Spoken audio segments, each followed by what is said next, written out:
Muy buenas noches, sean todos bienvenidos a una nueva sesión de nuestro curso de comprobación de software. En el día de hoy vamos a dar cierre a lo que es el tema 4.3 relacionado con los casos de prueba. Como ya hemos visto, existen muchos modelos estandarizados para lo que es los formatos de prueba e inclusive algunos de ellos de carácter internacional, los cuales son mucho más detallados que los que hemos estudiado hasta este punto. Vamos a analizar brevemente uno de estos modelos. Buenas noches a todos. Entonces, fíjense que les pasé en Word este mismo modelo que les estoy presentando por si lo quieren utilizar en algún momento. En esta ocasión no los voy a obligar. Cursos anteriores tenían que llenarme este plan de prueba como trabajo de investigación. En esta ocasión no voy a hacer esto para mantener el esquema que nos indicó la universidad para el trabajo de investigación. Pero de todas maneras me parece importante el analizar brevemente dicho plan de pruebas. Fíjense que aquí tenemos en primer lugar lo que sería el logotipo de la empresa para la cual nosotros estamos desarrollando las pruebas. Por ejemplo, si fuera Claro, por decir algo, aquí iría el logotipo de esa empresa. Si fuera Entel, Vitel, Movistar, Telesuc o la que sea, aquí iría algo que la represente. Del otro lado sería el logotipo del proyecto con el que estamos trabajando. Es decir, una imagen, un nombre de lo que nosotros estamos haciendo. Supongamos que esto fuera lo que estemos probando sea un sistema de calidad de servicio. Calidad de servicio del sistema no sé qué, etcétera.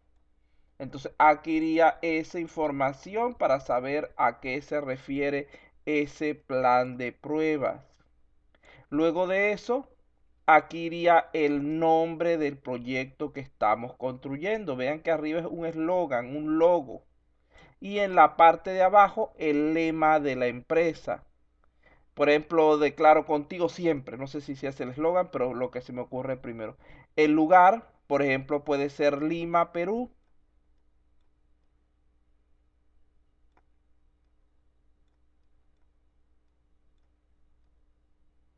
Y el año sería 2021. Podemos colocar también si queremos el mes para que la información sea más completa. O sea, en este caso, junio de 2021. Pero con el año solamente basta en la mayoría de los casos. Luego de allí, después de haber pasado esa portada, la siguiente página representa una bitácora de cambios donde vamos registrando las diferentes versiones del plan de prueba que vamos generando y los cambios que se vayan produciendo a través de las actualizaciones en el mismo. Supongamos que en el día de hoy, 15 del mes 6 del año 21, el nombre de quien realizó la modificación, Luis Rivas.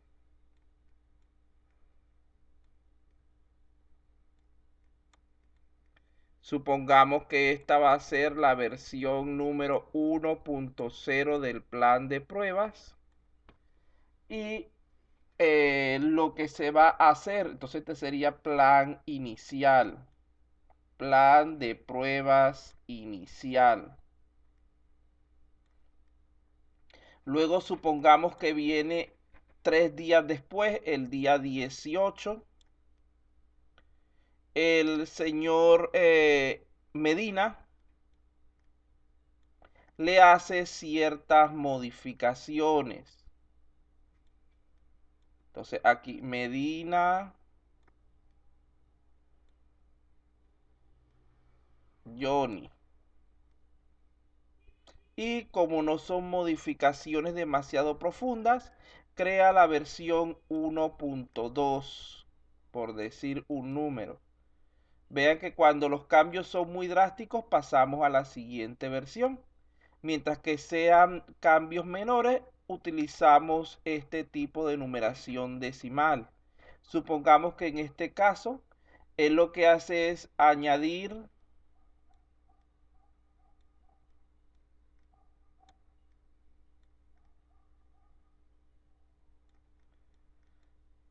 un parámetro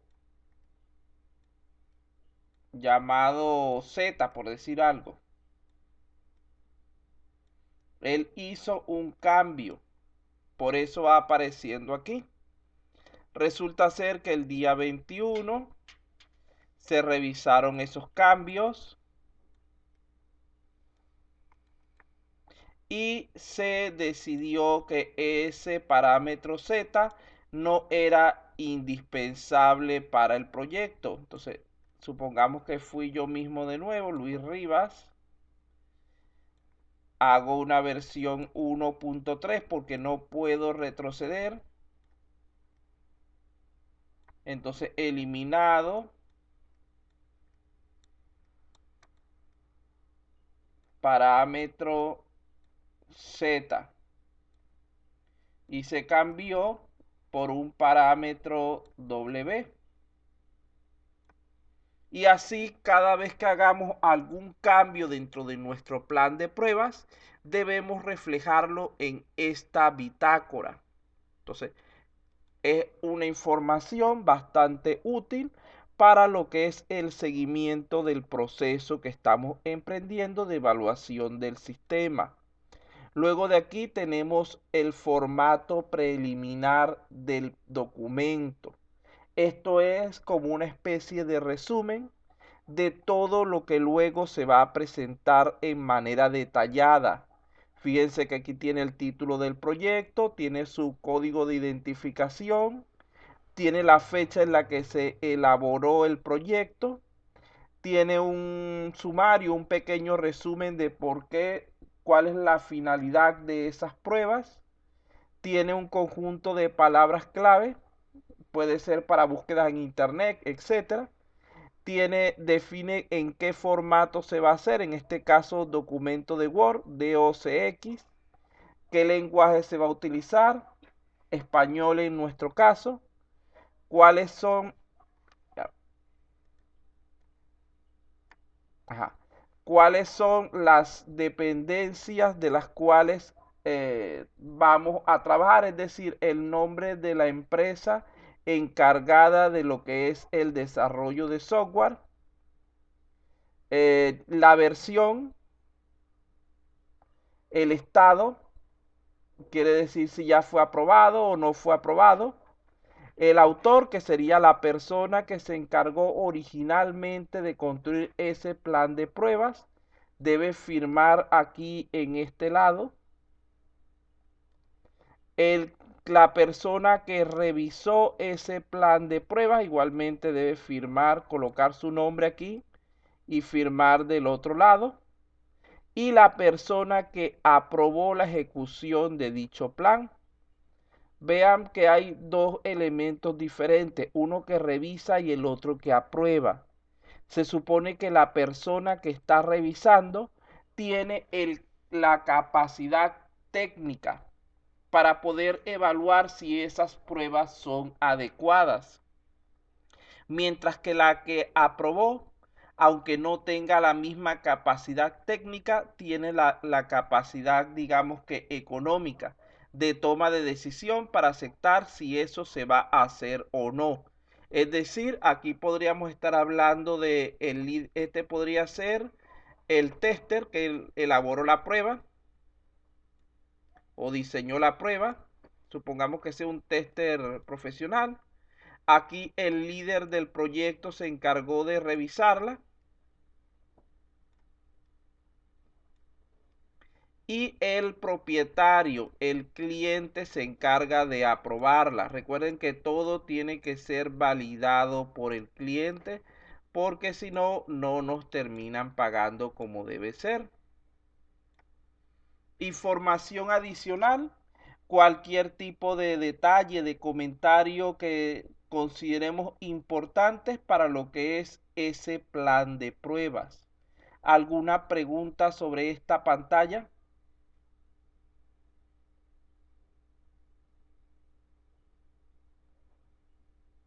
Sí, sí me oyen, ¿verdad?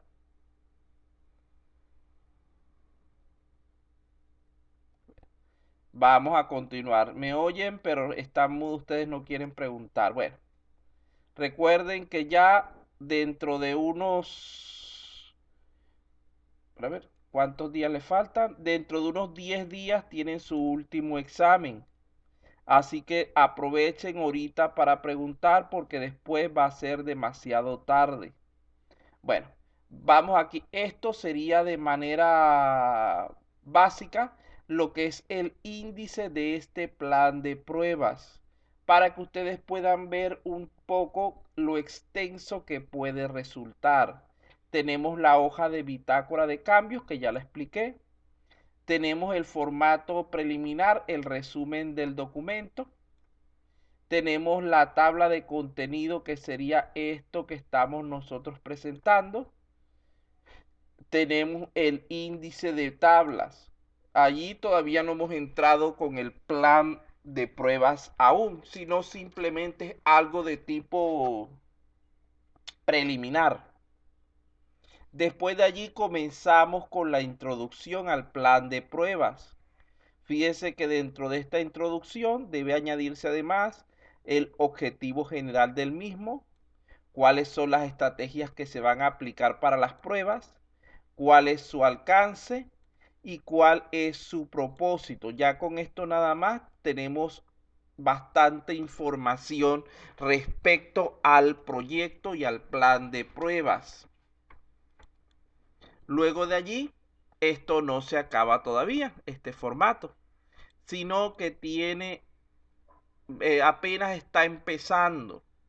En la segunda parte habla acerca de los entregables, es decir, de la documentación que debemos presentar para su aprobación de las diferentes pruebas. En la parte número 3 habla de cuáles son las características que vamos a probar. En la parte número 4, cuáles son las que no vamos a probar. En la número 5, los criterios para considerar como aprobada, como exitosa o como fallida las diferentes pruebas. En la parte número 6, los criterios para suspender y reanudar las pruebas. En la parte número 7 serían las tareas de prueba, que sería el paso a paso de lo que vamos nosotros realmente a hacer en esa evaluación. En la número 8 tendríamos las necesidades ambientales, es decir, las características del entorno requeridas para la realización de dichas pruebas. Aquí incluimos varios factores. Hablamos de la parte de hardware, hablamos de los costos asociados, hablamos de la parte de software, del sistema bajo prueba y de la plataforma que lo soporta. Y hablamos del testware, que es como la prueba en sí, las características que debe tener.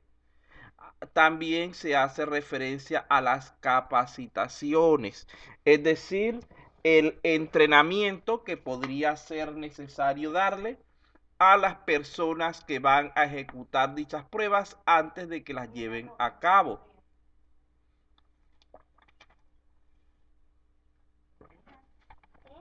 Tenemos también los riesgos que podrían estar asociados a la prueba y el laboratorio de usabilidad. De todas maneras, cada uno de estos puntos vamos a ver a continuación un poco más detalladamente algunos datos al respecto.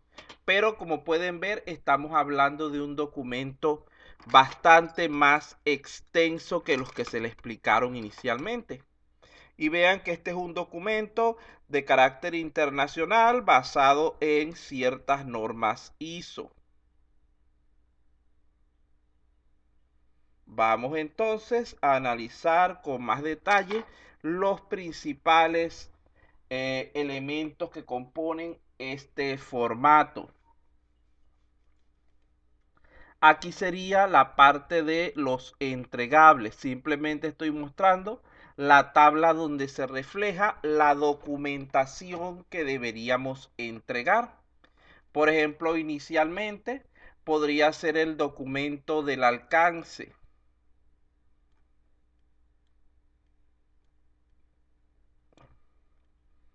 Podría ser también el presupuesto, cualquier otro elemento que tengamos nosotros que ir presentando.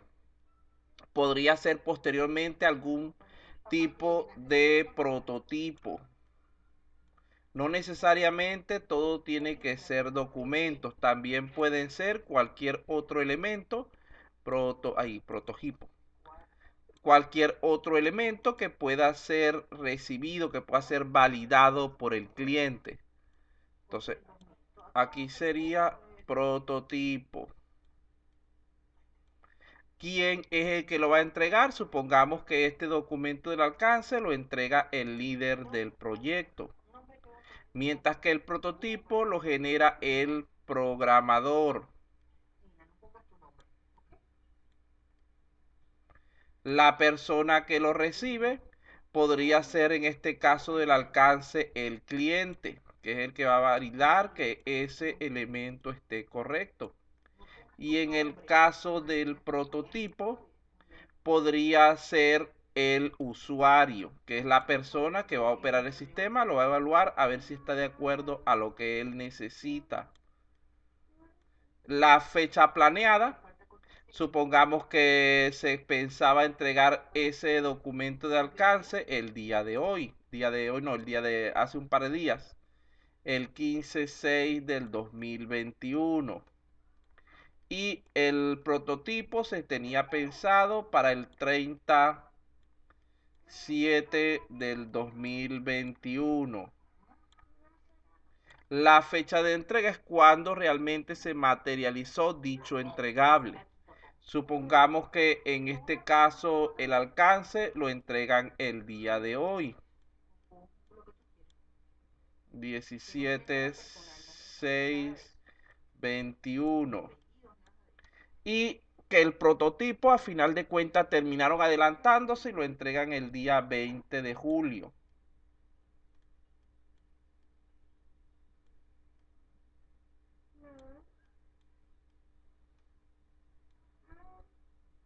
También en esta sección podrían incluirse, en vez de documentos directamente del proyecto, documentos que tengan que ver con lo que es la prueba. Podríamos entregar primero el diseño de los casos y después lo que es los resultados de la prueba. E igualmente tendríamos que establecer todas las características como ya lo hicimos anteriormente. Simplemente estamos hablando de un registro de los elementos que esperamos producir para validar lo que estamos haciendo. Recuerden que la validación siempre va a tener lugar mediante el uso de alguna clase de entregable. Vamos con la siguiente pantalla. Aquí estaríamos hablando de elementos incluidos y excluidos dentro del sistema. Cuando hablamos de esto hay que ser bastante claro con el usuario, con el cliente. Debemos definir, si supongamos que nuestra aplicación tiene 5 módulos y nosotros decidimos que en esta prueba vamos a evaluar solamente el módulo 1 y el módulo 2, pero que el módulo 5 no va a entrar en las pruebas, ya que no está vinculado directamente con estos dos. Aquí colocamos qué es lo que vamos a evaluar. Por ejemplo, este sea módulo de compras.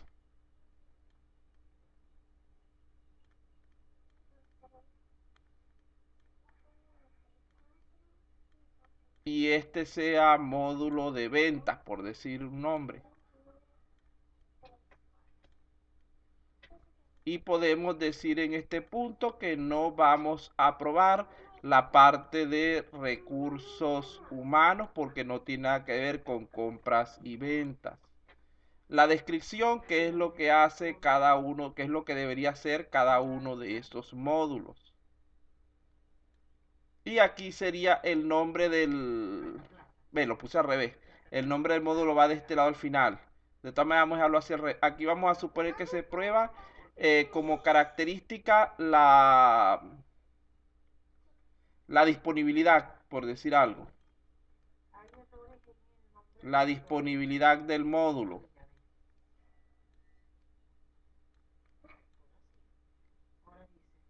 Ajá. O podría ser también que probáramos la asociación entre ellos. Que cuando nosotros hagamos una venta, nuestro inventario que se encuentra en el módulo de compras vaya ajustándose automáticamente. Entonces, estos dos valores los copié invertidos, discúlpenme. Este va de este lado y este va de aquel. Por favor, intercámbienlo ustedes porque con esto es difícil de escribir. Entonces, ya con esto sería la parte donde estamos, vean que estamos especificando qué vamos a probar y qué no. Por lo tanto, podemos ver que no es obligatorio probar todos los elementos. Lo que sí es obligatorio es informar qué vamos a evaluar y qué no. La siguiente sería los criterios de aprobación y fallo. Fíjense que en este caso podríamos tener diversos tipos de criterios. Aquí sería un código, un identificador. Criterio 1, criterio 2. La descripción es qué es lo que abarca ese criterio. Podría ser, por ejemplo, comunicación, por decir algo. Comunicación y el otro disponibilidad que lo acabo de nombrar ahorita.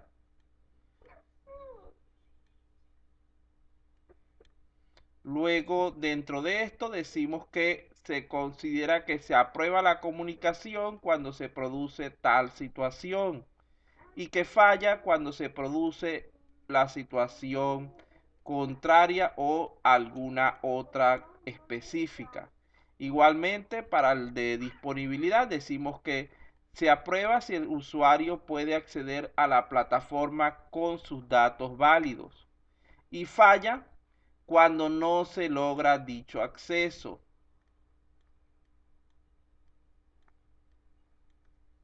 Los criterios de suspensión y reanudación de la prueba, por ejemplo, estos son bastante sencillos por lo general. Estamos hablando en este caso de entornos web. Un criterio de suspensión podría ser falla de internet.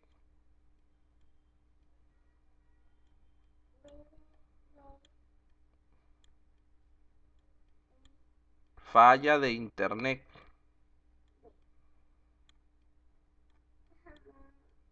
Y entonces, ¿cuándo reanudamos? Cuando el internet regresa nuevamente.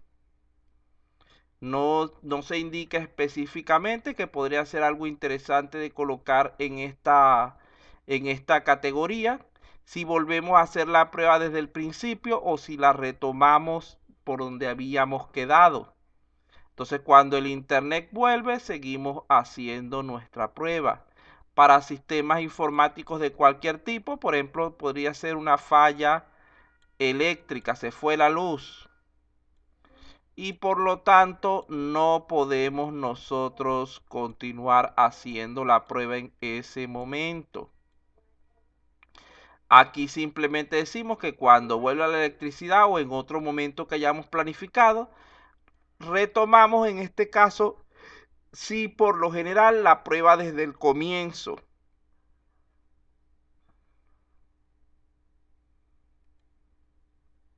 ¿Alguna pregunta hasta este punto?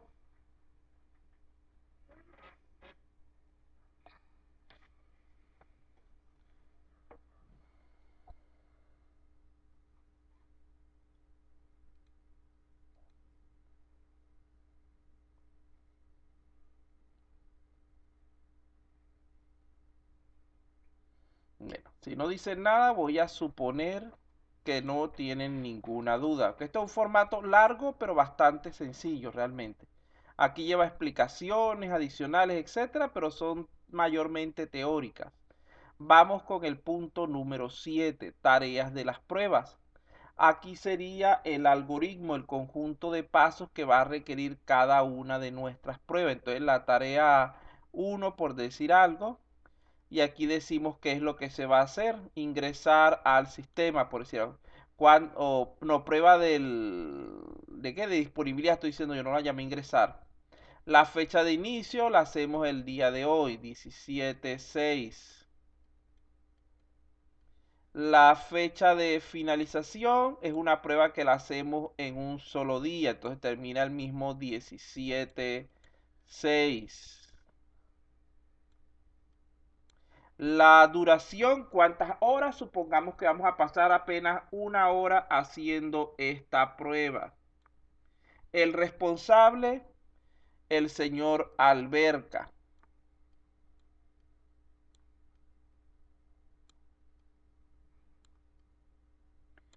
Y en este caso su rol, vamos a suponer que él es un tester.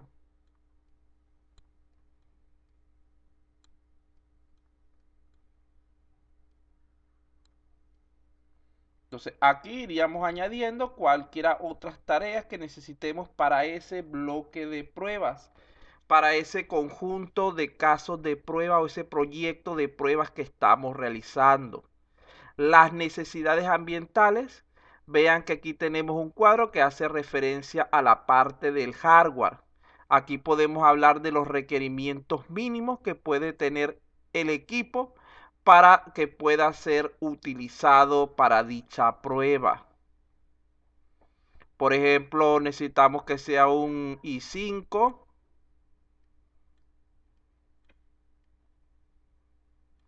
con 4 de RAM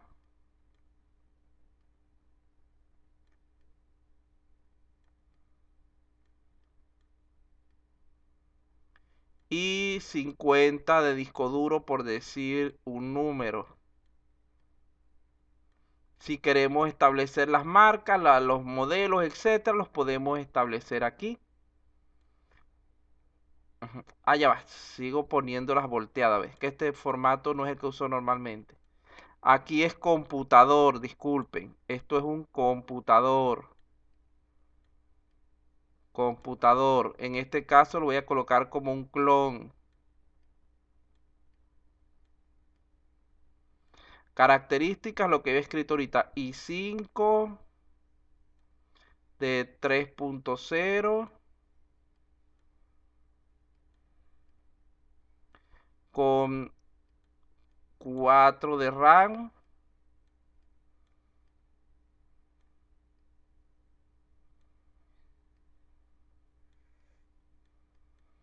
y 550 de disco duro. ¿Se tiene ese equipo disponible, sí o no? Vamos a suponer que en este caso sí. Si no se tiene, hay que buscar la manera de conseguirlo. Se necesita, por ejemplo, una lectora infrarroja. La queremos marca Canon, por decir un nombre, porque es la que es compatible con lo que estamos haciendo. Es de tipo manual, de esas que parecen una pistolita. Y resulta ser que de momento no la tenemos.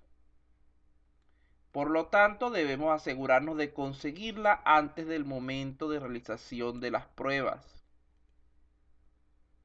El siguiente sería la parte de costos. Aquí identificamos el recurso, decimos su tipo, cómo lo vamos a conseguir, cuál es su unidad, cuántas unidades, perdón, cuánto cuesta cada unidad del recurso. Si se trata de un recurso ¿cómo se llama? De un recurso humano, de un recurso que haya que alquilarse, cuántas horas se va a alquilar, la cantidad y hacemos aquí un cálculo del total. Todo esto lo vamos sumando para obtener un costo completo de lo que serían nuestras pruebas. Por ejemplo, podríamos decir, ID de recursos, vamos a suponer que el número 1 sería de tipo hardware. La forma de adquisición sería compra. O colocamos aquí también, puede ser en vez de la palabra compra, el nombre del proveedor. Esto viene por unidades. Vale cada uno 500 soles. No lleva algo de horas, no lo lleva porque no está relacionado con horas. Voy a comprar 2. Por lo tanto, me daría en total 1000. Supongamos que estoy hablando aquí de el infrarrojo ese que nos hacía falta en la cuadro anterior. Y así vamos totalizando todo lo que necesitemos. Aquí puede ser, por ejemplo, un recurso 2. Puede ser de tipo humano, recurso humano. Se obtiene mediante un contrato temporal.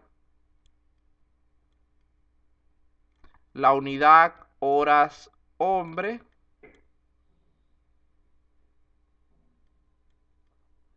Supongamos que el costo por unidad sea de 50. Como estamos hablando de horas hombre, podría ser aquí, lo necesitamos durante 4 horas. A ese tester necesitamos un solo tester. Y sería 4 por 5, 20. Sería 200. Esto simplemente a final de cuentas lo que hacemos es totalizar y ya. Aquí estamos hablando en la otra parte del sistema bajo pruebas, es decir, el programa que estamos evaluando. En este caso hablamos de un módulo de compras.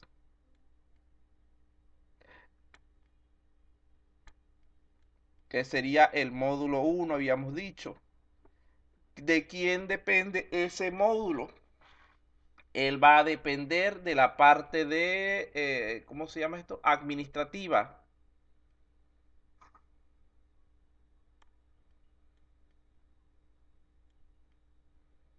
Que es la que va a manejar el inventario, por decir algo.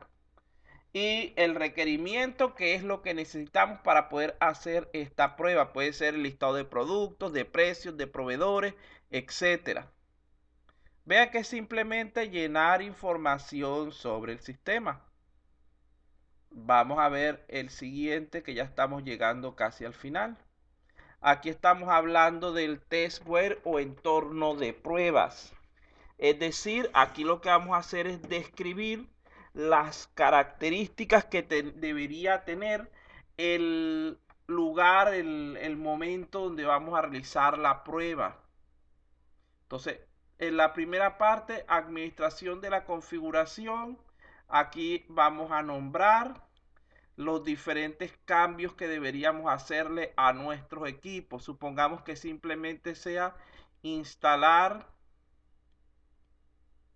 el software que vamos a probar. Los usuarios, Pedro Pérez. ¿Tiene acceso a la base de datos? En este caso, lo que él va a probar sí tiene acceso a la base de datos. Se le va a entregar una guía, una hoja donde se le indica lo que él va a hacer durante la prueba. Sí.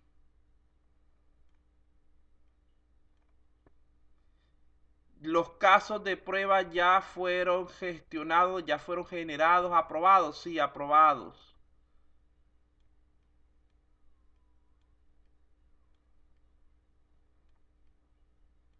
Y se le va a permitir acceder a documentación específica de alguna clase del proyecto. Sí, supongamos que se le va a permitir acceder al manual.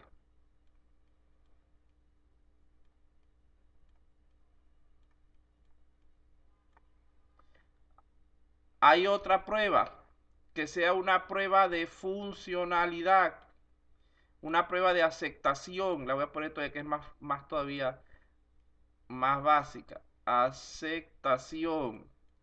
¿Quién hace esa prueba? José Jiménez. Va a tener acceso a la base de datos. En este caso sí, porque él va a manipular cierta información y eso va a quedar registrado en alguna parte. ¿Se le va a entregar una guía de pruebas? No, porque es una prueba de aceptación. Él va a probar de acuerdo a su propio criterio. ¿Se generó caso de prueba? No, tampoco.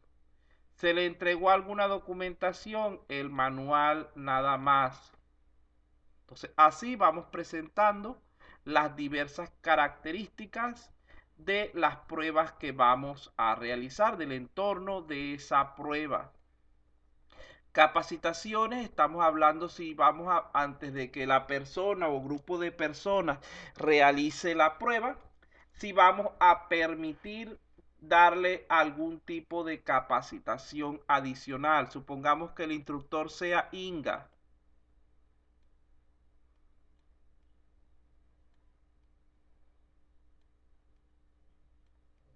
Va a capacitar a lo que es la parte de las personas que trabajan en el departamento. Supongamos que en este caso sea de ventas, que es más corto, de ventas. Y todavía no cabe. ¿Qué es lo que le va a enseñar? Funciones básicas de ese sistema.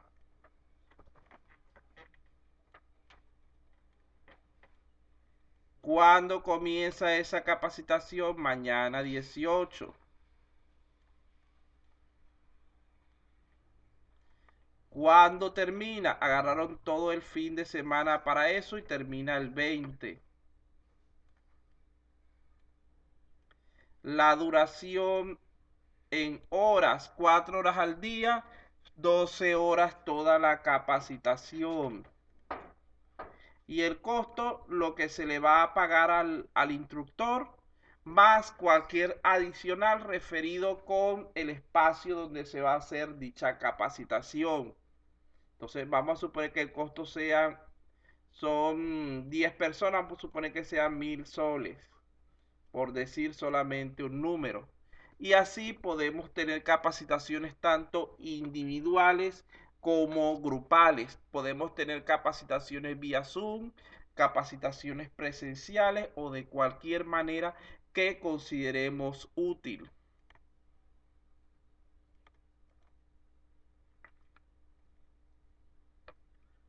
La siguiente sería la hoja de riesgos. Aquí vamos a definir las diferentes posibilidades de fallas que puede tener nuestro sistema, los peligros potenciales a los que se va a enfrentar.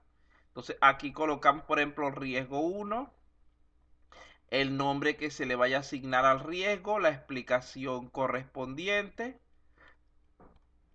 el estado inicial latente por si algo es una vulnerabilidad, pasivo también se puede colocar, latente o pasivo. También se puede colocar en cuanto a los niveles de riesgo que tenemos por allá. Podemos decir si ya está gestionado, si fue un riesgo que no se le hizo caso, que se va a mantener así, etcétera. Ya va a depender del lenguaje que queramos utilizar para ello. La consecuencia, entonces, paralización de actividades, por decir una consecuencia que puede generar un riesgo. La otra podría ser costo, etcétera. Probabilidad de ocurrencia, supongamos que tenga solamente un 5%. El impacto alto, vamos a ponerlo aquí. Aquí también pudimos haber colocado bajo en vez de 5%. Pero me gusta más en términos numéricos a mí. Aquí el impacto puede ser alto. Puede ser, por ejemplo, del 50%. Es decir, se paraliza la actividad en la mitad de la empresa. La prioridad, como es de impacto alto, la prioridad podría ser también alta.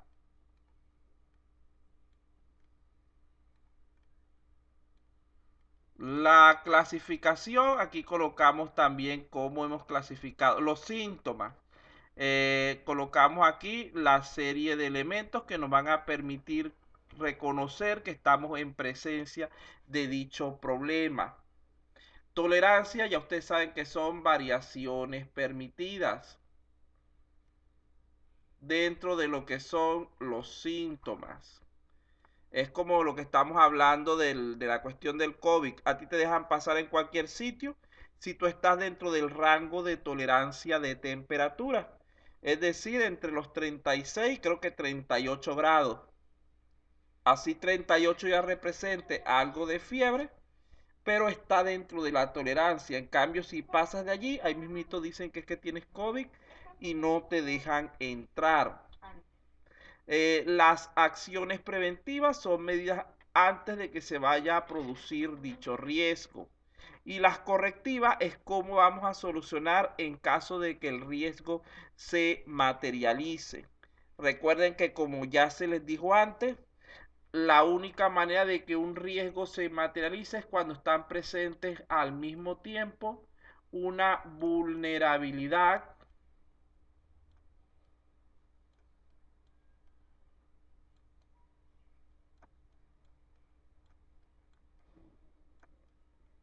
me cansé más escribiendo esta vulnerabilidad larguísima, más una amenaza.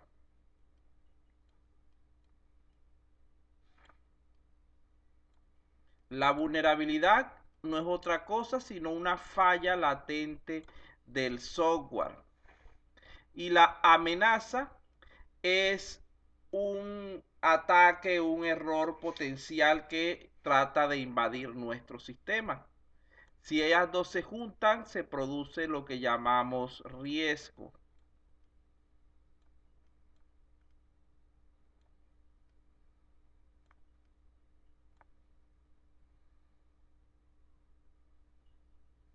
¿Alguna pregunta hasta este punto?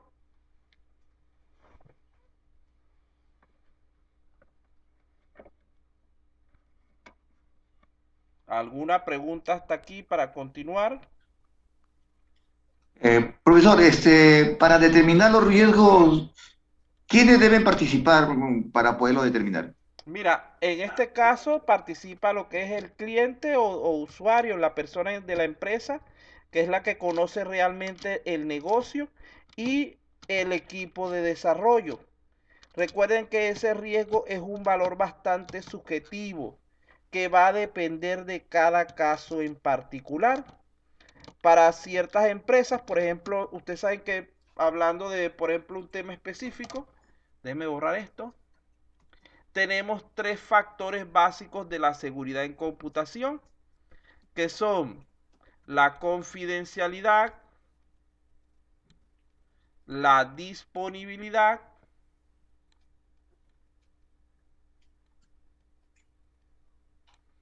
y la integridad. Hay ciertas empresas que le dan mayor peso a unos que otros. Y por lo tanto, supongamos que en cierto caso, imaginemos que el peso vamos a colocarlo del 1 al 3, que para esa empresa lo más 3, 2, 1. Decimos que cuando ella tiene esta es la que tiene mayor impacto para ella. Es decir, ellos prefieren que los datos se dañen o queden bloqueados antes de que puedan ser accedidos por personas, por intrusos. Ellos consideran muy importante la privacidad de su información. Aparte de este impacto, debemos calcular la vulnerabilidad, que es la posibilidad de que esa falla se active, vulne. Supongamos que tenemos un elemento, en la base de datos tenemos una pequeña falla latente que no hemos podido solucionar, la cual una vez que hacemos ciertos estudios, etcétera, decimos que tiene un 10% de que se materialice.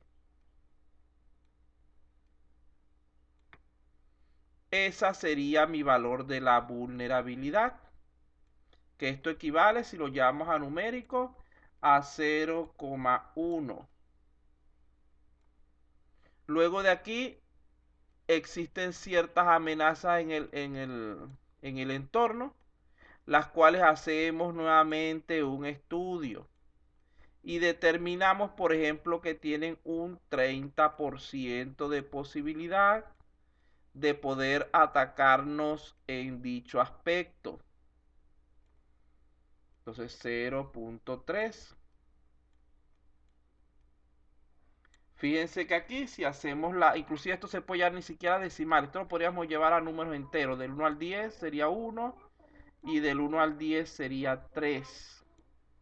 Al final de cuentas, para nosotros calcular el valor del riesgo, decimos que riesgo es igual a vulnerabilidad por amenaza por impacto.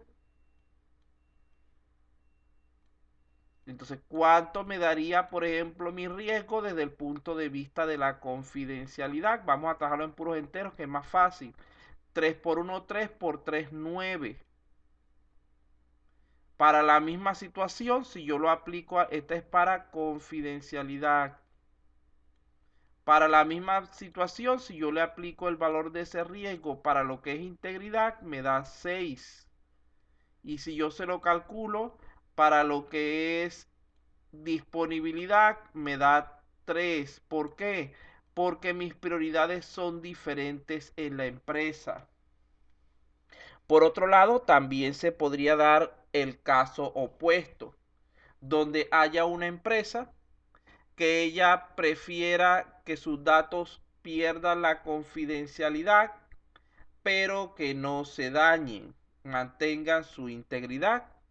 Fíjense que aquí en este caso el valor del riesgo varía bastante, ya que va a cambiar, ya aquí no va a ser 6, sino va a ser 9, y aquí no va a ser 9, sino 6. E inclusive podría haber una tercera empresa más extraña aún, la cual ella diga que lo que le interesa ya es la disponibilidad y le asigne aquí el 3, porque son datos no relevantes, que no, para ellos no resultan confidenciales, le colocan 1, y que si se dañan un poco no les parece tampoco tanto problema. Y así vamos variando de acuerdo lo que es el impacto. Es algo bastante subjetivo dependiendo de la empresa. Las vulnerabilidades y las amenazas van a surgir de cálculos, pero el impacto es algo subjetivo de la empresa. Tenemos finalmente de esta parte de lo que son el documento este largo de pruebas, tendríamos lo que es el laboratorio de usabilidad, que es donde especificamos las diferentes sesiones de prueba que vamos a establecer. Supongamos que tenemos una primera sesión de prueba que va a ser una prueba tipo de aceptación o tipo alfa. Vamos a ponerle alfa para no colocar la misma de siempre. De tipo alfa, donde se va a evaluar solamente el módulo de compras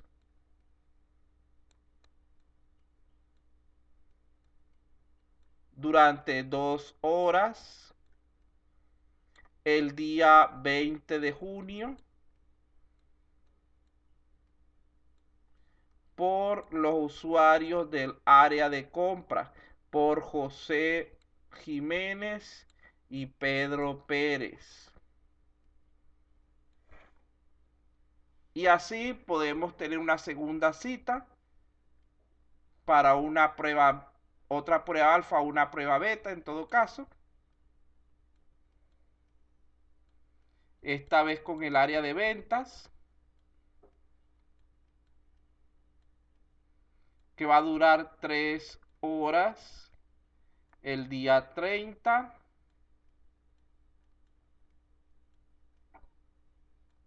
y va a participar toda el área de ventas, todo el departamento de ventas.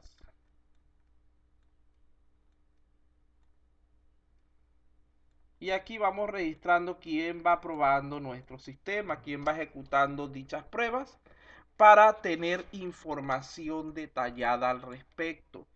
Como podrán apreciar, este último modelo o plantilla es bastante más detallado y completo que los anteriores, pero debido a lo ajustado del tiempo, vamos a omitirlo porque no tienen, vean el momento en que estamos medio explicándolo y ya están por terminar lo que es su ciclo.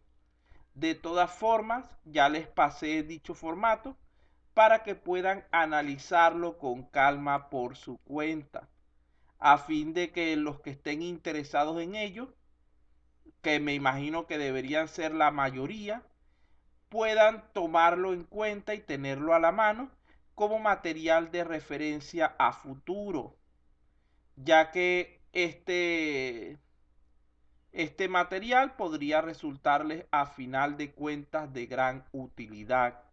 Vamos entonces a continuar con nuestro contenido.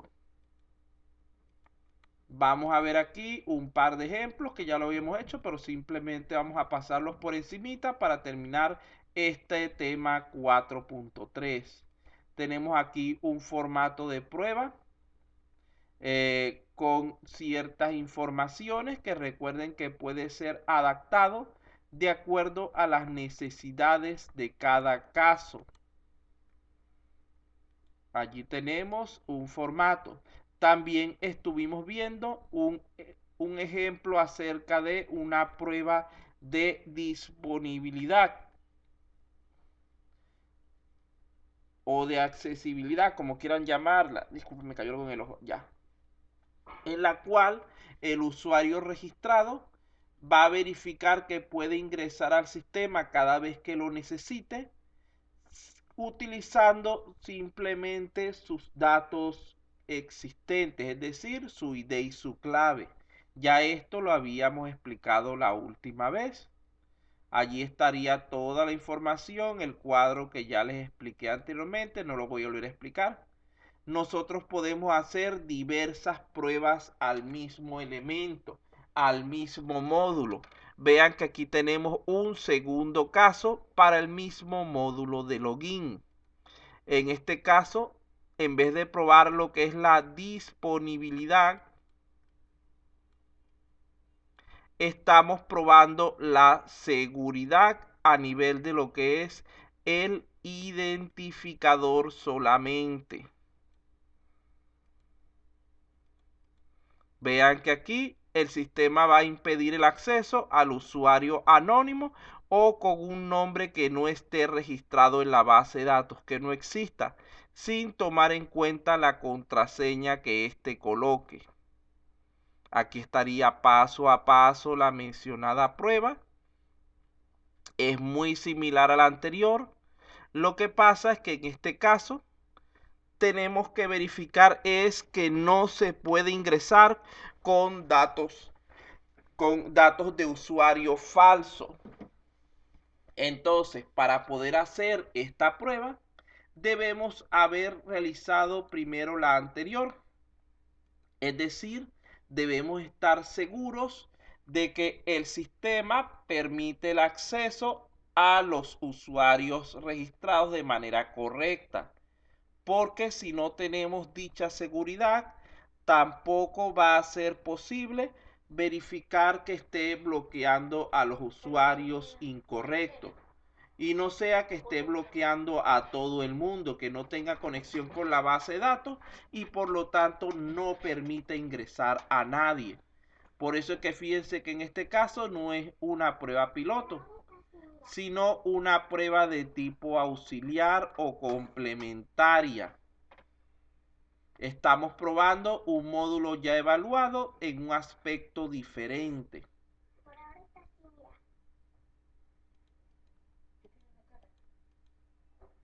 También podemos hacer otras pruebas referidas al mismo módulo. Podemos probar entonces la seguridad, pero a nivel de la clave, ya no del identificador. En este caso, se supone que vamos a colocar un ID de usuario correcto con una clave incorrecta para ver si el sistema nos impide el paso al mismo. Fíjense que la prueba nuevamente es sumamente similar. La mayoría de sus características son prácticamente idénticas. Lo que cambia es el propósito de la misma. Bueno, ya con esto estaríamos dando por culminado el tema 4.3, faltándonos solamente el tema 4.4, que comenzaremos en breve después de un corto descanso. Tómese su cafecito, muchachos, que no me están reaccionando en nada. Descanse, no, pero estírense un poco para ver si logramos que participen un tanto más en la siguiente parte de la clase.